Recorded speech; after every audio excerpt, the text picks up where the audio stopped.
보시고, 그러니까 여러분들의 책임도 분명히 있음을 알아서 함께 합력하여 기도로 준비했으면 좋겠습니다.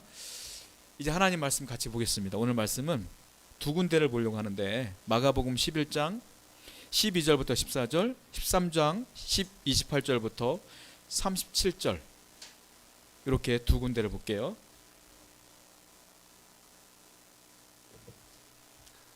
쭉 연속해서 한번 쭉 읽어보려고 해요. 그러니까 여러분들은 성경책을 펼쳐 보시고요.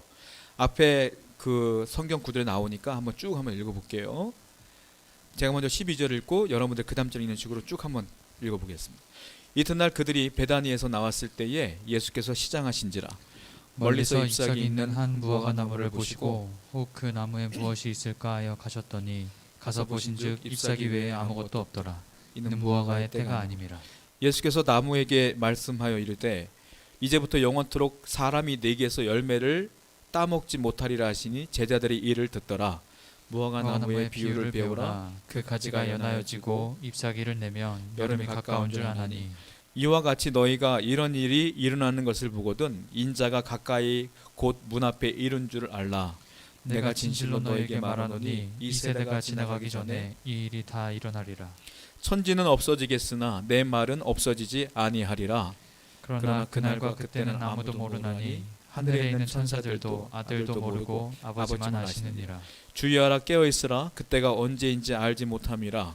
가령 사람이 집을 떠나 타국으로 갈 때에 그 종들에게 권한을 주어 각각 사물을 맡기며 문지기에게 깨어있으라 명함과 같으니 그러므로 깨어있으라. 집주인이 언제 올는지 혹 저물 때일는지 밤중일는지 닭 올 때일는지 새벽일는지 너희가 알지 못함이라. 그가 호련히 와서 너희가 자는 것을 보지 않도록 하라. 같이 읽을게요. 깨어있으라. 내가 너희에게 하는 이 말은 모든 사람에게 하는 말이니라 하시니라. 아멘. 왜 성경 구절을 두 군데를 읽었느냐면 둘 다 무화과 나무에 대한 이야기이기 때문에 둘 다 읽었어요. 자, 11장도 무화과에 대한 이야기고요. 13장도 무화과에 대한 비유예요. 그러니까 마가복음 11장과 13장에 연속으로 무화과 비유가 나오는데 이게 하나로 연결되는 것이 아니라 예수님이 두 가지 비유로서 두 가지 교훈을 주시는 거기 때문에 제가 읽었어요. 저는 무화과를 처음 먹은 게 군대 시절 때 처음 먹었어요. 그전에는 무화과가 어떻게 생겼는지도 모르고 성경을 통해서만 무화과가 있다는 것만 알았지 직접 제가 보고 먹은 것은 군대 때 처음 먹었어요. 어떻게 먹었냐면 제가 군 생활을 지금은 없어진 군대인데 경비교도대라고 하는 곳에서 군 생활을 했어요. 지금은 없어졌어요. 이제 교도소를 지키는 그런 군대인데 제가 이제 있었던 곳이 전라남도 장흥에 있는 장흥교도소에 있는데 교도소 안에 그쪽 사람들은 무화과 나무를 심었거든요. 그때 처음 봤어요. 무화과 나무가 교도소 안에 있었기 때문에 제가 순찰을 돌면 두 명씩 도는데 저 고참 그리고 저 이렇게 같이 돌게 되는데 고참이 여름 때만 되면 순찰을 돌면서 무화과를 꼭 따먹어요. 이게 처음 보는 과일인데 나보고 먹어보라는 거예요. 먹어보는 것도 특이해. 과일 같지도 않고. 근데 이 까서 보니까 꽃술이 그 안에 있더라고요. 이게 열매라는 거야. 꽃술이 열매예요. 그게 무화과야. 그걸 먹었더니 너무 맛있더라고요. 달콤하고 식감도 좋고. 그때 처음으로 무화과를 먹어봤어요. 제가 그때 먹을 때 기분이 좋았던 게 맛있어서 기분 좋은 게 아니라 성경에 나오는 무화과가 이거구나. 그때 그걸 처음 알아서 흥분됐어요. 굉장히. 야, 성경에 있는 걸 내가 직접 먹어보는구나. 그때 기분이 굉장히 좋았던 기억이 있는데 우리나라는 지금도 무화과를 다 키우지 않고요. 일부 지역에서만 키워요. 요즘은 뭐 마트 같은 데 보면 무화과를 많이 먹게 됐지만 다 일부 지역에서 올라오는 거예요. 그런데 성경을 보게 되면 무화과 비유가 굉장히 많이 나오는데 팔레스타인 지역은 이것이 굉장히 흔한 과일이에요. 그러니까 모든 지역에서 다 무화과를 키워. 자, 대표적인 과실이 뭐냐면 포도나무입니다. 포도나무와 무화과 나무는 너무 흔한 나무예요. 그래서 예수님께서는 가만 보시면 성경을 보면 무화과의 비유와 포도나무의 비유를 가끔 하셔요. 왜 그러냐면 이건 길가를 가면 다 보이는 나무거든. 포도나무가 보이고 무화과 나무가 보이거든. 그러니까 사람들 이해하기가 쉬운 거예요. 이것들. 그러니까 예수님께서 비유를 하실 때 항상 포도나무 그리고 무화과 나무를 빗대어서 비유를 하실 때가 많다라는 거죠. 오늘 본문도 무화과 비유가 두 가지가 나오는데 둘 다 어떤 교훈을 주기 위함이다라는 거예요. 오늘 예수님께서 특별히 하신 말씀은 뭐냐면 무화과 나무에 열매가 없는 것을 보시고 야, 열매가 없으면 다 죽어. 이 말씀을 하신 거예요. 그래서 오늘 본문은 뭐냐면 열매가 없는 무화과 나무를 통해서 우리에게 어떤 교훈을 주길 원하시느냐, 즉 우리에게도 어떤 열매를 요구하시는 것 같아요. 우리 예수님께서 도대체 우리 예수님께서 요구하시는 열매가 무엇이냐, 교회와 성도들에게 요구하시는 열매가 무엇인가를 한번 교훈을 삼아 살펴보려고 그러는데, 성경을 보게 되면 열매 되게 많이 나와요. 열매를 맺어라, 열매를 맺어라. 도대체 어떤 열매를 맺어야 되는 것이냐. 특별히 오늘 본문은 두 가지를 한번 살펴보려고 그래요. 자, 먼저 마가복음 11장 12절 말씀을 보면서 얘기를 한번 해보겠습니다. 11장 12절 읽어볼게요. 시작. 이튿날 그들이 베다니에서 나왔을 때에 예수께서 시장하신지라. 자, 답부터 말씀드릴게요. 먼저 주님께서 교회에게 요구하시는 열매가 있어요. 그건 어떤 열매냐면, 예수님이 이 땅에 오신 이유가 뭡니까? 구속을 위해, 구원을 위해서 오셨어요. 그 예수님의 구속 사역을 위해서 교회는 다른 것보다도 구령 사역, 즉 전도와 선교를 위해서 세워진 것이라는 거예요. 그러니까 교회가 교회답기 위해서는 이 구령 사역의 열매를 맺어야 된다. 즉 복음 전파, 전도와 선교의 열매를 맺어야 된다라고 주님께서는 말씀하신다라는 거예요. 우리 교회뿐만이 아니라 전 세계에 있는 모든 교회는 그 무엇도 아닌 바로 복음 전파의 열매를 맺어야 돼요. 그 안에서 함께 신앙생활하는 모든 성도들은 다른 것도 아니라 전도하셔야 된다고요. 전도, 선교해야 된다고. 이게 1순위야 1순위. 안 그러면 존재 이유가 없는 거예요. 성도가 왜 존재하느냐, 교회가 왜 존재하느냐, 전도를 위해서다. 이건 우리가 분명히 알아야 돼요. 하기 싫죠? 귀찮죠? 부담스럽죠? 아니요, 해야 되는 거예요. 이게 1순위야 이게. 자, 오늘 본문을 보면 이튿날 베다니에서 나왔을 때 예수님께서 시장하신지라. 배고프다는 소리예요. 이튿날이 언제냐? 이 본문의 배경을 보게 되면 우리가 흔히 고난주간에 이 설교를 많이 해요. 왜냐하면 예수님이 예루살렘 성전에 입성을 하시는데 그날이 주일이야. 주일. 그래서 우리가 종려주일을 지키잖아요. 입성하신 날을. 자, 입성하신 날, 그게 안식 후 다음 날이에요. 토요일이 안식일이니까. 그리고 또 오늘 보니까 이튿날 이렇게 써 있어요. 예수님이 예루살렘으로 입성하신 그 다음 날이란 뜻이에요. 그러니까 요일로 따지면 무슨 요일이겠어요? 월요일이에요. 예수님은 4일 뒤 돌아가셔. 금요일에 십자가 돌아가시는 거예요. 그러니까 이제는 예수님이 설교할 날이 얼마 남지 않았어. 그러니까 이게 굉장히 중요한 메시지인 거야. 이제부터 시작되는 메시지가. 예수님이 돌아가시기 전에 우리에게 당부하신 말씀이란 말이에요. 그러니까 여러분들은 집중해서 들어야 되는 거예요. 그 이튿날 예수님께서 뭐 했느냐? 배가 고팠다. 아침에. 사람들은요, 아침밥을 꼭 먹어야 되는 분들이 있어. 안 먹어도 되는 분들이 있어. 저는 아침밥 별로 안 먹거든요. 근데 어떤 목사님들 보면은 아침밥을 꼭 챙겨 드시는 분이 있어. 드셔야 된대. 안 그러면 힘이 없어서 못 산대. 예수님도 제가 볼 때는 아침밥을 꼭 드셨어야 되나 봐. 굉장히 아침에 시장하신 거야. 그래서 뭘 먹을 게 있나 바깥에 나와 보신 거예요. 베다니에서 딱 나오신 거야. 나왔더니 보니까 저기 보니까 뭐가 있냐면 무화과 나무가 있는데 잎이 굉장히 무성해요. 예수님은 기대를 하셨어요. 잎이 무성하구나. 이제 무화과가 열매가 있겠구나. 아무 생각에 무화과 열매를 따먹으려고 주님께서 가신 거야. 자, 성경 보세요. 마가복음 11장 13절입니다. 읽어볼게요. 시작. 멀리서 잎사귀 있는 한 무화과 나무를 보시고 혹 그 나무에 무엇이 있을까 하여 가셨더니 가서 보신즉 잎사귀 외에 아무것도 없더라. 이는 무화과의 때가 아님이라. 맨 나중에 보니까 무화과의 때가 아님이라 이 말이 있어요. 무화과의 때가 아니니까 열매가 없죠. 당연히. 그렇죠? 근데 여러분들이 이해해야 될 게 뭐냐면 무화과의 때가 아니라 이 말은 철이 아니라는 소리예요. 그러니까 무슨 말이냐? 여러분 여름에는 수박 먹잖아요. 우리가 수박철에 수박이 맛있어. 그렇죠? 근데 수박철이 아니라고 해서 수박이 안 열리느냐? 열려요. 왜? 열리고 점점 커지다가 한여름에 진짜 맛있는 거잖아. 수박이. 그렇잖아요. 그 철을 맞이하는 거야. 그러니까 무화과 때가 아니라는 말은 무화과 열매가 하나도 없다는 소리가 아니라 맛있지가 않다는 거예요. 그러니까 그때가 무화과는요, 봄 때부터 열매가 맺히기 시작해서 여름 때가 되면 굉장히 맛있어지는 거예요. 근데 예수님은 무화과의 때가 진짜인지 아닌지를 알았겠어요? 몰랐겠어요? 알죠. 예수님이 나이가 이때가 33살인데 무화과의 때가 아닌지 긴지 알죠. 근데 예수님께서 잎사귀가 무성한 나무를 보고 무화과 열매를 먹으려고 갔다는 말은 무슨 말이냐면 맛있는 무화과를 먹으려고 한 것이 아니라 설 익은 무화과라도 먹으려고 한 거라는 거예요. 이해가 되셨어요? 잎사귀가 무성하다는 건 무화과 열매가 있어요. 대신에 아주 맛있게 익지는 않은 거야. 근데 이 나무는 어떤 나무냐면 잎만 있고 설 익은 열매도 없는 거야. 이런 특이한 나무를 주님께서 보신 거예요. 여러분들이 성경을 읽을 때 잘 읽으셔야 돼. 이게 예수님께서 왜 이렇게 얘기했을까가 분명히 알아요. 예수님은 맛있는 무화과를 먹으려는 게 아니라 설 익은 무화과라도 배가 고프니까 먹으려고 했던 것인데 무화과 열매가 없었다. 이러는 거예요.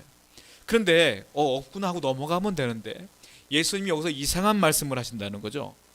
말씀 볼게요. 마가복음 11장 14절 읽어봅시다. 시작.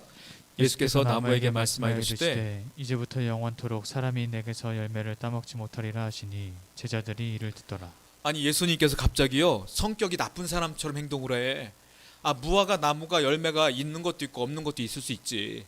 근데 예수님께서 뭐라고 말씀하시냐면 이제부터 영원토록 사람이 내게서 열매를 따먹지 못하리라고 저주를 퍼붓는 거야. 그 무화과 나무한테. 뒤에 말씀이 중요해. 그랬더니 제자들이 이를 듣더라. 이렇게 써 있어요. 이 말씀은 여러분들 성경을 볼 때 잘못 이해하면 마치 예수님께서 예민한 성격을 가진 것처럼, 성격이 못된 것처럼, 배가 고프니까 성격이 못됐네 예수님이, 이렇게 여러분들이 파악하는 분들 종종 있더라고요. 아니에요. 예수님은 완벽한 인품을 가진 분이야. 예수님이 이렇게 말한다는 것은 예수님이 배가 고파 짜증이 나서 말하는 게 아니라 어떤 의도를 갖고 교훈한다는 거예요. 왜? 그 증거가 있어요. 뒤에 뭐라고 하셨어요? 제자들이 이를 듣더라. 제자들에게 들려주려고 하신 거예요. 그 제자들이 이를 듣더라 이 말은 교훈적인 말씀이다 이 말이에요. 이게 무슨 말이냐면 구약 성경을 보게 되면 선지자들이 어떤 의도를 갖고 어떤 비유적으로 상징적인 행위와 말을 하는 경우가 있어요. 그와 같은 행위를 상징 행위라고 그래요. 상징적인 말이라고 그래. 예수님도 똑같은 말 하는 거예요. 예를 들자면 이런 거예요. 예수님께서 예루살렘으로 입성하실 때 뭐 타고 오셨죠? 어린 나귀를 타고 오셨어요. 여러분 사람들은 예수님을 뭘로 보고 있냐면 메시아로 보고 있었어요. 그리고 종려나무 가지를 흔들면서 호산나 호산나 하고 외쳤어. 환영했어. 그런데 예수님이 어린 나귀를 타고 왔어. 이게 어울리지 않아. 왜? 메시아는 뭘 타고 와야 돼? 군마를 타고 와야 돼. 마차를 타고 와야 돼. 용맹한 모습으로 복장 딱 갖추고 와야 돼. 이게 뭐예요? 군주의 모습이야. 근데 예수님께서 어린 나귀를 타고 와서 초라한 모습으로 입성했어. 의도적이에요. 성경에 이렇게 써 있었어. 왜 그랬을까요? 예수님은 군주의 모습인 메시아가 아니라 겸손의 왕, 그리고 너희를 위해 죽으러 온 왕, 십자가에 어린 양의 모습으로 왔다는 걸 보이기 위해서 어린 나귀를 타고 온 거예요. 이게 뭐냐? 상징적인 행위야. 예수님께서 무화과 나무를 저주했는데 제자들이 들었어.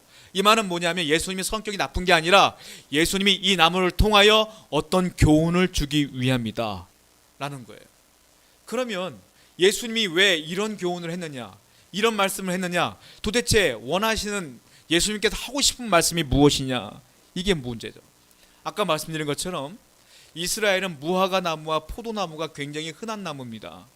그렇기 때문에 이스라엘을 성경에서 상징할 때 어떻게 표현하냐면 포도나무, 무화과 나무로 표현을 해. 그러니까 이스라엘 민족을 표현할 때 무화과 나무와 포도나무로 표현할 때가 많아요. 뭐라고 했어요? 나는 포도나무라 너희는 가지라. 포도나무 가지로 표현하기도 하잖아요. 그리고 성경을 시편 같은 데 보면, 아가서 같은 데 보면 무화과 나무의 잎사귀, 줄기 이렇게 표현하는 때가 많단 말이에요. 그러니까 이건 뭐냐면 누구를 얘기하는 거냐면 예수님은 지금 열매를 주지 않고 있는 무화과 나무에게 얘기한 게 아니라 무화과 나무로 상징하고 있는 이스라엘 민족을 얘기하고 있는 거예요. 지금 너희 민족은 다시는 사람이 먹는 열매를 맺지 못하리라 하고 저주를 퍼부은 거야. 왜 이스라엘 사람들에게 이런 얘기를 했느냐? 예수님은 구원을 위해 이 땅에 오셨어요.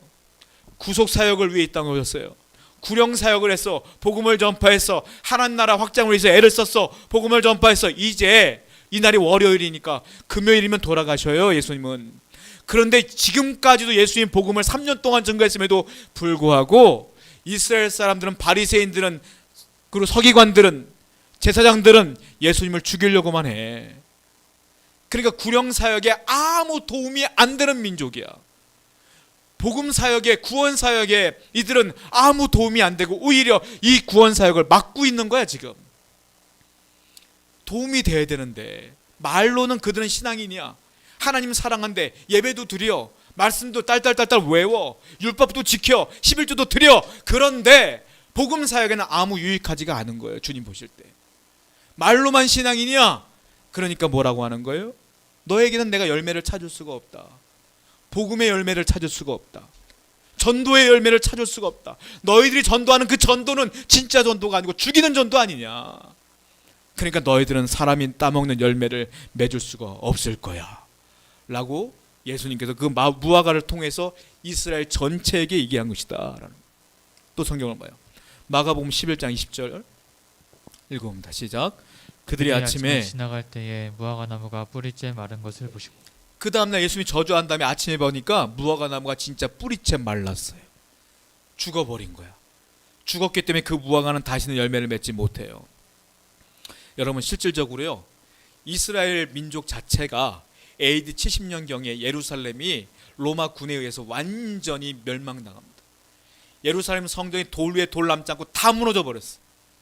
그래서 정말로 예루살렘 성전의 기능을 하나도 발휘하지 못했어. 알잖아요. 그리고 예루살렘에서 예배할 수도 없었고 복음을 전파할 수도, 지금도 마찬가지예요. 지금도 유대교가 있지만, 이스라엘은 유대교를 믿지만 그 유대교가 구원을 이루는 데 하나도 도움이 안 돼. 유대교를 믿는다고 구원받아요? 아니요. 유대교는 기독교가 아니에요. 그들은 예수를 믿지 않아. 구원은 예수를 믿어야 구원받는 거예요. 진짜로 지금도 그들은 복음에 하나도 도움이 되지 않는 종교로 전락해버린 거예요. 이 저주가 지금까지 이어지고 있는 거예요.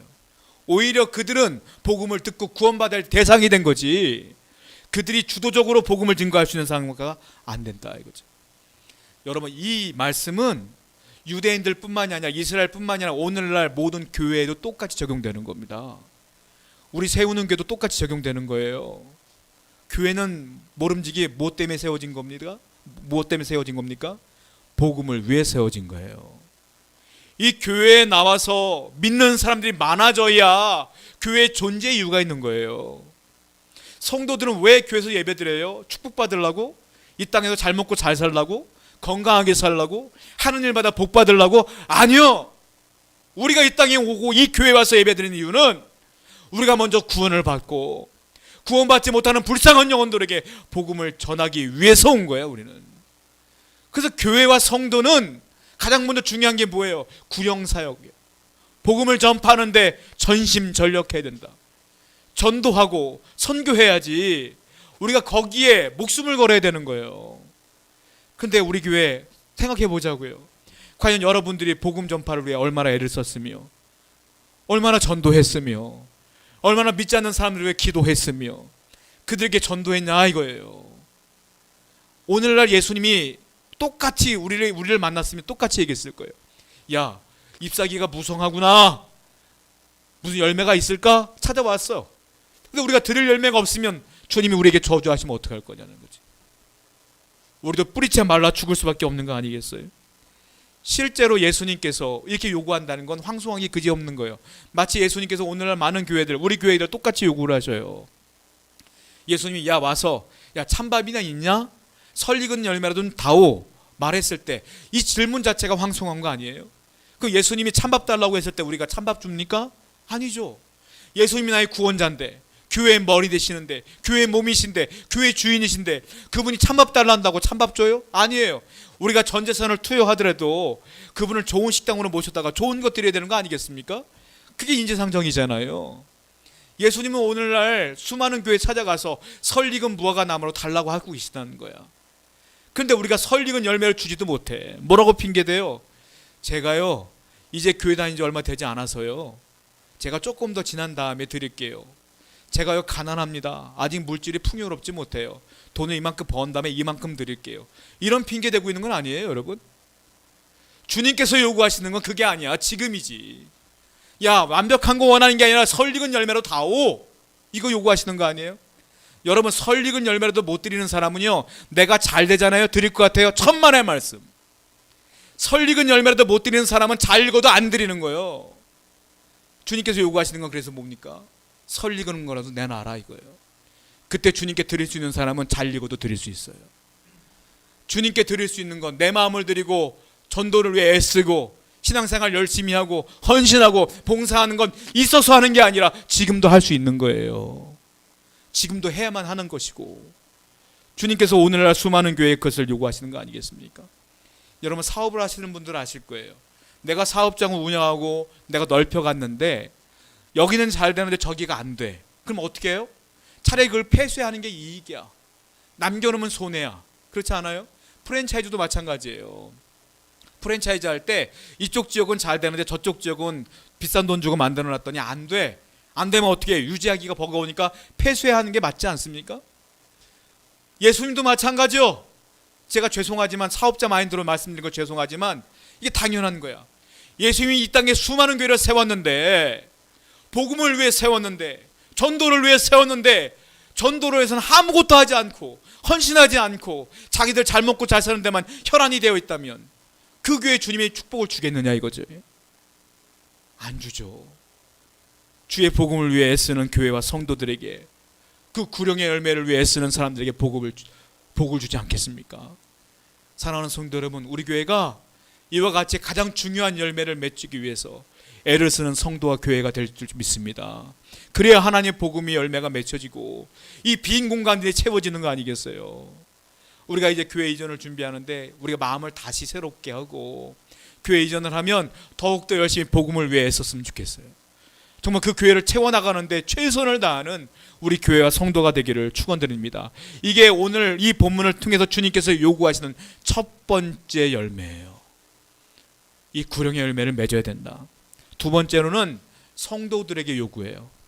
성도들에게 요구하는 열매는 뭐냐면 신행일치의 열매를 요구하신다.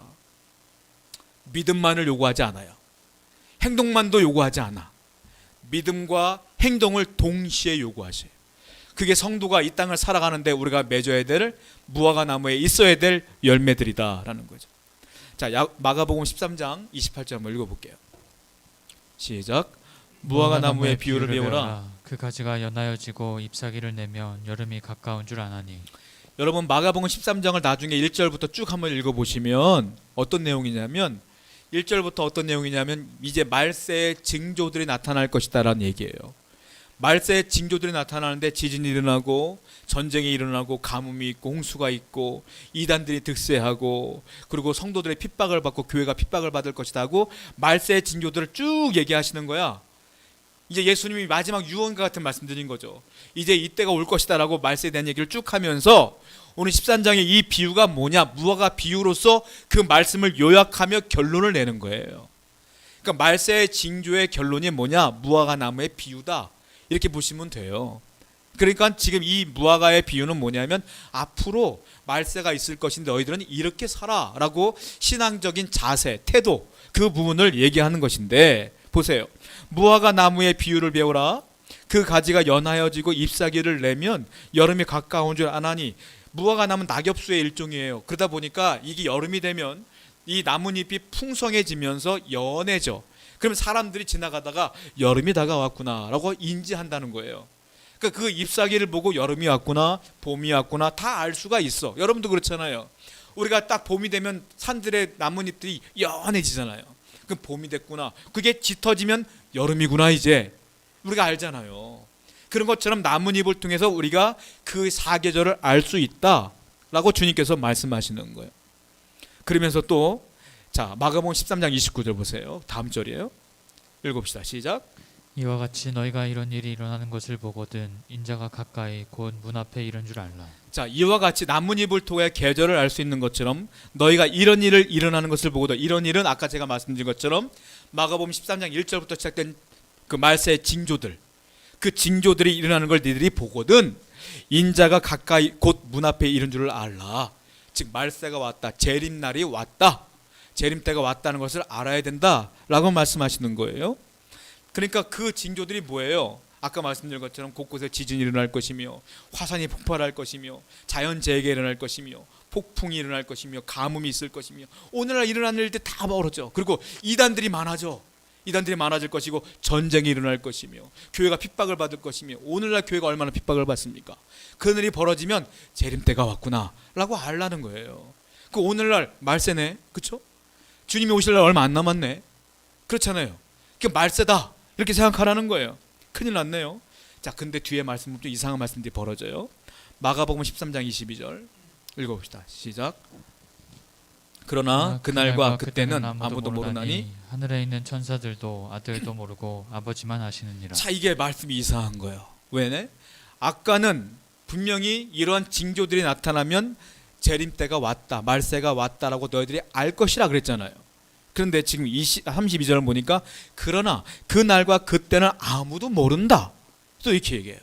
아무도 모르나니 하늘에 있는 천사들도 아들도, 나도 모른다는 거예요. 예수님이. 누가만 알아요? 아버지 하나님만 안다. 이게 안 맞는 얘기야. 앞에는 여러 가지 자연재해들을 통해서 이단들 특사하는 걸 통해서 말세가 왔구나 알 터인데, 그 뒤에 말씀 보니까 근데 그때는 시기는 아무도 또 모른대. 모르는 게 맞아요, 아는 게 맞아요? 도대체 어떤 말씀일까요? 예수님이 이랬다 저랬다 하는 걸까요? 아니에요. 예수님은 한결같이 한 가지 말씀만 하고 계시는데 우리가 이걸 이해를 못하는 것 뿐인 거예요. 예수님은 어떤 얘기를 하는 거냐면 시간을 얘기하는 게 아니에요. 시간을 중시하면 뭐가 돼요? 종말론자가 돼. 그러면서 이단들이 많이 태어났죠. 몇 월 며칠 날 주님 오신단다, 그 재림주 예수를 만나자 이단들이 많았어요. 주님은 처음부터 끝까지 시간을 말하는 게 아니라 시간은 아무도 몰라. 아무도 몰라. 근데 앞에 말했던 징조들을 통해서 알 수도 있대. 이건 뭐냐? 말세의 징조들은 지금만 일어나지 않았어요. 초대교회 때부터 지금까지 똑같은 일이 계속 벌어졌어. 옛날에도 로마로부터 사람들이 죽어나갔어, 예수 믿으면. 지금도 핍박이 있지만 그때 핍박이 더 심했어. 지금도 가뭄이 있지만 그때도 가뭄이 있었어. 그렇죠? 지금은 전쟁이 있고 그때는 전쟁이 없었어요? 아니요, 더 심했지. 그때가 전쟁이 많았지. 지금도 전쟁이 있고. 이단들이 지금만 있어요? 아니요. 여러분들 신약성경 읽어보면 이단들이 얼마나 많았어요. 자, 이와 같은 말세의 징조는 오늘날만 있는 게 아니라 초대교회 때부터 지금까지 있었고 앞으로도 있을 거예요. 그런데 주님께서 하신 말씀은 뭐냐면 그 시기를 알려고 하는 것이 아니라 그러면 그런 것들이 있으면 주님이 오실 날을 기억하며 재림 때가 다가왔구나라고 개인적인 종말을 인식하며 신앙적인 자세를 취하여 주님을 끝까지 믿고 살아라, 이 말이지 시기와 때와 시간을 중시하는 게 아니라 내 신앙적 태도를 중시하는 거예요. 그러니까 그런 징조들이 보이면 마음을, 자세를 닫아듬고 종말은 올 거야, 예수님 재림은 올 거야 라는 마음으로 믿음을 지켜나가라, 이 말씀인 거예요. 대신에 시간은 모른다. 그러나 내가 죽는 날까지 이런 모든 징조들은 보일 테니까 끝까지 내가 재림신앙을 갖고 살아야 된다라는 거예요. 자, 보세요. 마가복음 13장 30절 읽어봐요. 시작. 내가 진실로 너에게 말하노니 이 세대가 지나가기 전에 이 일이 다 일어나리라. 중요한 말씀이에요. 내가 진실로 너에게 말하노니 이 말세 징조들이 어떻게 된다고요? 이 세대가 지나가기 전에 다 이 일어나리라. 무슨 말입니까? 여러분들이 돌아가시기 전까지 이 말세의 징조들이 다 보인다는 거예요. 우린 다 봤어요. 가뭄도 봤어, 지진도 봤어, 전쟁도 봤어, 이단들도 많이 봤어. 그렇죠? 그 징조들이 내가 죽기 전에 다 보인다는 거예요. 이 세대가 지나가기 전에 다 일어난다는 거예요. 그러니까 내가 죽으면 말세가 되는 거예요? 그 말이 아니라 재림은 그렇게 시간으로 따지는 게 아니라, 그러니까 그런 것들이 보이면 너 스스로 재림을 기대하며 재림을 준비하는 마음으로 신앙생활하라. 이게 성도에게 요구하시는 주님의 무화과 나무의 열매예요. 신앙생활 똑바로 하라, 이 말이에요. 쉽게 말하면 항상 긴장의 끈을 놓치지 말아라. 또 마가복음 13장 33절 보세요. 시작.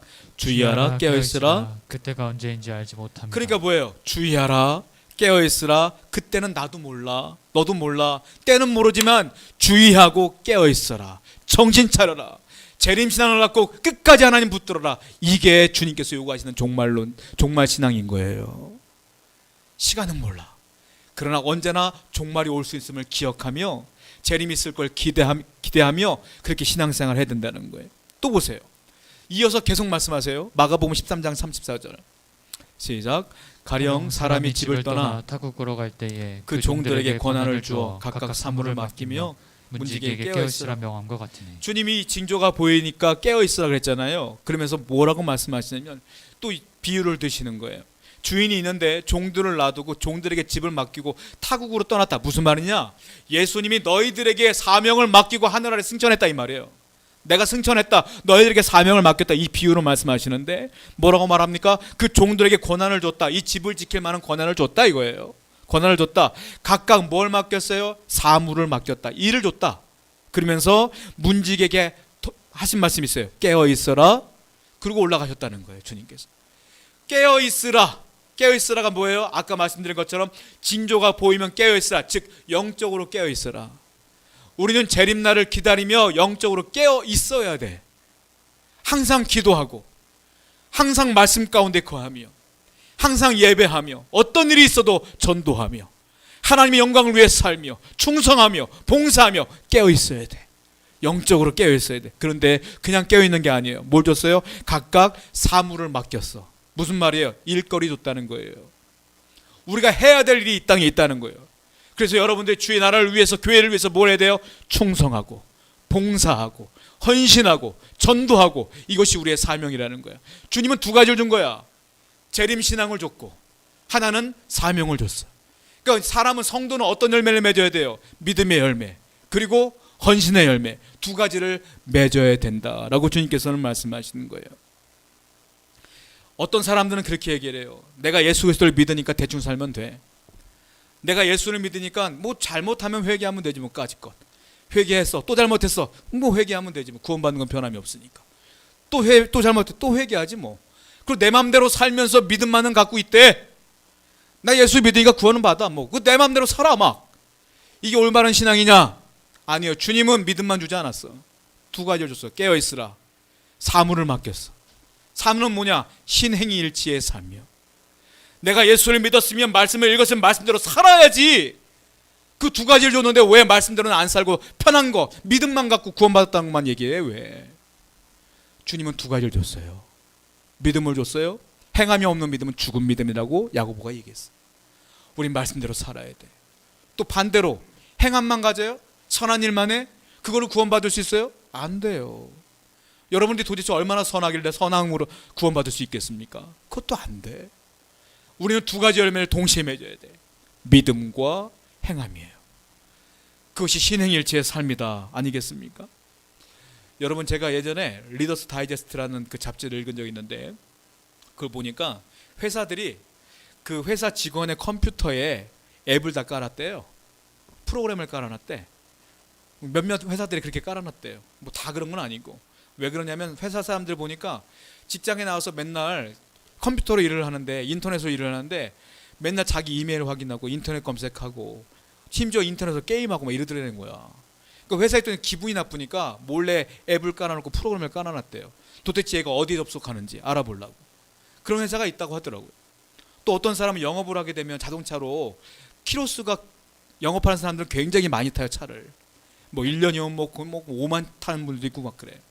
근데 사람들이 볼 때 키로수를 많이 보고 너 영업 많이 뛰었구나 라고 할 수 있지만 이 사람이 자기 회사 차를 타고 놀러 갈 수도 있고 여러 가지 회사 가는 척하면서 영업하러 가면서 딴 데로 빠질 수도 있잖아요. 그러니까 이렇게 궁금해서 어떤 회사는 GPS를 몰래 다는 회사도 있대. 이 사람이 어디를 들렸는지를 다 확인해서 그 고가 평가할 때 자르기도 하고 감점하기도 하고 그런다고 하더라고요. 여러분 조심하세요. 회사 생활할 때 어떻게 될지 몰라. 여러분 회사에도요 이렇게 자기가 하는 일에 대해서 하고 있는지 안 하는지 보고 있어. 우리 예수님은 여러분들의 일거수일투족을 보겠어요 안 보겠어요? 그분은 전지전능하신 분이요. 분명히 승천하시기 전에 돌아가시기 전에 마지막 유언처럼 하신 말씀이 뭐예요? 열매를 맺어라. 재림이 온 것처럼 너의 생에 이런 증거들이 보이면 재림신앙을 갖고 항상 믿음을 지켜라. 또 하나 말씀대로 살아야 되지 않겠니? 복음을 위해 살아야 되지 않겠니? 신행일체 삶을 주셨는데 우리는 믿음만 갖고 나 구원받으니까 됐어 하고 내 마음대로 산다면 주님이 여러분들을 보겠어요 안 보겠어요? 보지. 주님이 여러분에게 복을 주겠냐고 그러는데 아니잖아요. 우리는 항상 주님이 날 보고 있다는 생각을 갖고 두 가지 열매를 맺기 위해 애를 쓰고 충성을 다해야 된다는 거예요. 예수님의 초림은 몇몇 사람만 준비했어요. 동방박사, 목자들, 그리고 이 예언을 알고 있는 몇몇 사람들, 그 사람들만 예수님이 오실 텐데 메시아가 올 것인데 라고 기다렸어.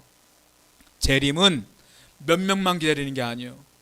성도라면 다 기다려야 되는 거예요. 재림은 저와 여러분들은 다 기다려야 돼. 그게 재림신앙이에요. 재림신앙은 뭐예요? 그 징조들이 눈에 보이면 이단들이 많아졌구나, 지진이 일어났구나, 전쟁이 벌어지네, 마지막 때가 다가왔나 보다 라고 생각하면 내 믿음을 다시 한번 정신을 차리며 깨어있는 신앙으로 살아야 된다. 그리고 더 열심히 하나님 말씀대로 살기 위해 애를 쓰고 힘을 써야 된다. 그 중에 중요한 게 뭐라고요? 복음 전파, 하나님 나라 확장을 위해 우리가 힘을 써야 된다. 여러분이 이 땅에서 살대 봐야 얼마나 잘 되겠어. 그렇게 여러분들을 위해서 애쓴다고 해서 여러분이 재벌이 되겠어요? 재산을 뭐 몇 조씩 얻겠어? 그걸 왜 최선을 다하면서 왜 주님의 복음을 위해서는 하나도 일을 하지 않느냐는 거예요. 이거에 교회의 존재 목적과 성도의 존재 목적은 복음을 위해 있지 않습니까? 그걸 위해 살아야 되지 않겠어요? 그걸 위해 결단하시고 하나님이 주시는 사명을 최선을 다해 감당하시는 저와 여러분들에게 축원드립니다. 우리 말씀을 기억하며 기도했으면 좋겠습니다. 하나님, 이제는 우리 세우는 교회가 또 우리 성도님들이 복음 전파를 위해 애를 쓰고 결단하며 내 주위 있는 사람들이 기도하고 전도하는 데 힘을 쓰는 교회가 될 수 있도록 인도하여 주옵소서. 항상 재림을 기대하며 내 신앙을 굳건히 하며 정신을 차리고 깨어 있으며 그리고 말씀을 읽으며 묵상하며 말씀대로 살기 위해 애를 쓰고 신행일지의 삶을 위해서 노력하는 자가 될 수 있도록 인도하여 주옵소서. 함께